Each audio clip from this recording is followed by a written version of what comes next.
did once again. My mom and I were seeing a wonderful neurologist whose positive, proactive approach to treatment made me feel like everything really was going to be okay. So I was a bit surprised by the fairly aggressive exacerbation that began during the 2007 trip to Prague. In March, of course, it always happens in the spring for some reason, and continued for more than a year thereafter. The limping was back in full force. My vision flickered in and out depending on the day, and my hands and feet when they weren't numb, they were just in shooting pain. Every time I put my chin down to my chest, there was this buzzing sensation that would go up and down my spine, and at one point, the entire left side of my face was even paralyzed. It was definitely time for a new plan.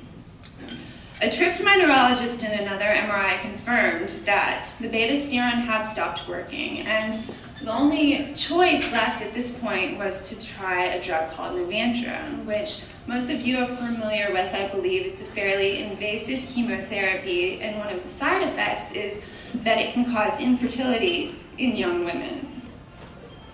At 27 years old, thinking about my big truck buddy.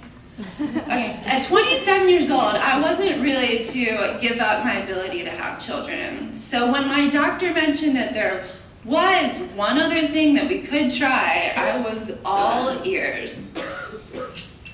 The drug was called Campath and had been used for years to treat leukemia.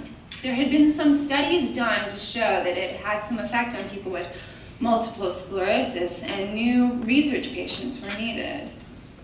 Given my age and the relatively short period of time that I'd had the disease, I was a great candidate. I remember the relief that I saw on my father's face when he realized that there just might be a chance that his daughter was going to be okay. I was in.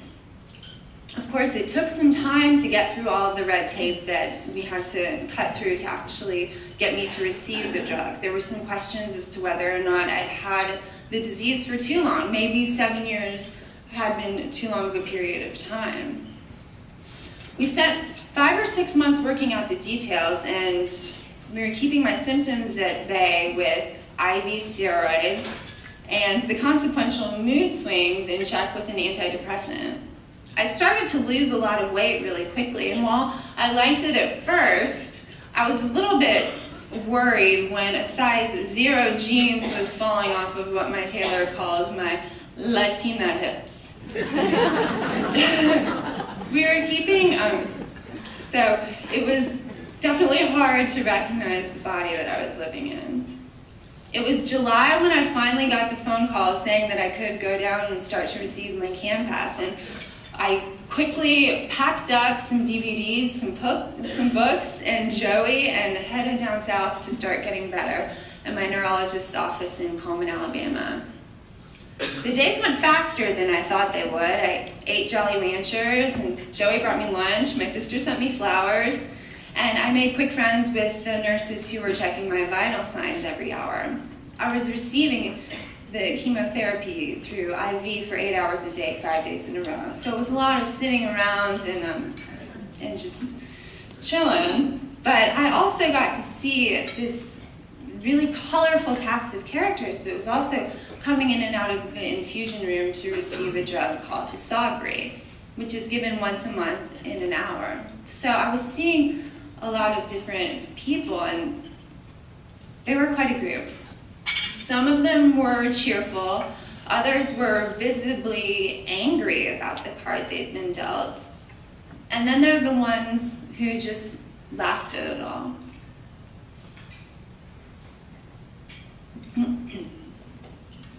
Finding the smallest details, joy in the smallest details of their day. It didn't take me long to realize which group I wanted to fall into. Life just seemed easier for the people that I saw smiling through the pain. I remember there was this one woman, she had everything taken from her. She couldn't see anymore, she couldn't walk, she couldn't work, and she was forced to quit the master's degree program that she had been working on. She had been forced into stillness, and she somehow still managed to find the peace in that. She was kind to everyone that was coming in and out, making jokes, telling them how wonderful her life was and asking them how their days had been. God was giving her blessings was all that she could see, and she had found a way to truly live in and cherish the present. So when my hair started falling out as a result of the chemotherapy, I took the opportunity to get a short new haircut that I'd admired for years but hadn't had the courage to try. And when my gums and the inside of my mouth started bleeding and just decaying from the drugs, I took the opportunity to eat milkshakes 5 or 6 times a day. And though I'd always been a strong believer in my Greek Orthodox faith, I found a new way to communicate with God. Everything wasn't going to be this perfect picture that I'd had in my head since I was a little girl. I was going to have to find a new way to deal with what he'd given me. He hadn't given me the disease, but he also wasn't taking it away. What did he want me to do?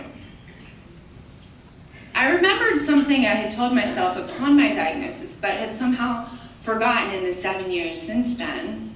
My disease was a blessing. I had a chance to truly cherish my life and empathize with my mother and everything that she's been going through for decades. It gave me a unique chance to communicate with my body and to learn what heals it, what harms it, and how to cope with circumstances that are beyond my control. I started going to classes at North Shore Yoga every day, and the best side effect there is the wonderful group of girls that I've gotten so close to. And thank you guys for everything. I'm so lucky to have you in my life. Needless to say, the year following my first dose of Campath has been a wonderful awaken. My body's gotten stronger, my mind's gotten clearer, and I've discovered places in my heart that I didn't know existed.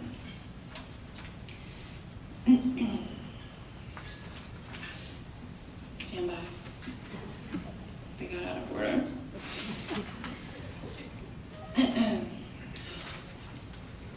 So, they really did get out of order. Okay, so I discovered places in my heart that I didn't know existed. I'm sorry, you guys.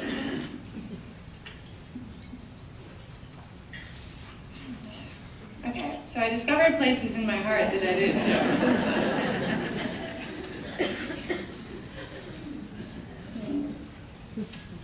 Okay, so we'll just swing it.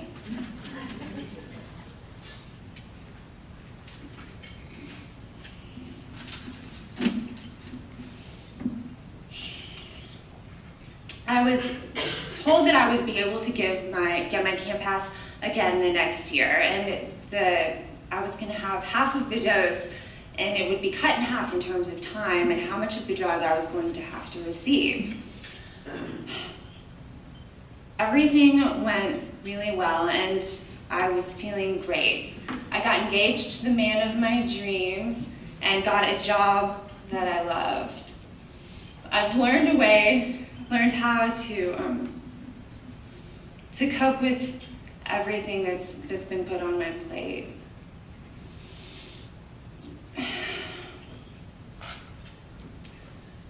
So all that we can do, we don't know what's going to happen, but all that we can do now is to remember what the British soldiers used to say to each other, even in the midst of the horror and uncertainty of World War II. We have to be calm and carry on. Someday somebody is going to find a cure for this disease, but in the meantime, we're going to have to just hold on and take the time to cherish the moments that we can control and the blessings that we do have. I try to do that every day. This trip has been amazing. Perfect, really. Thank you.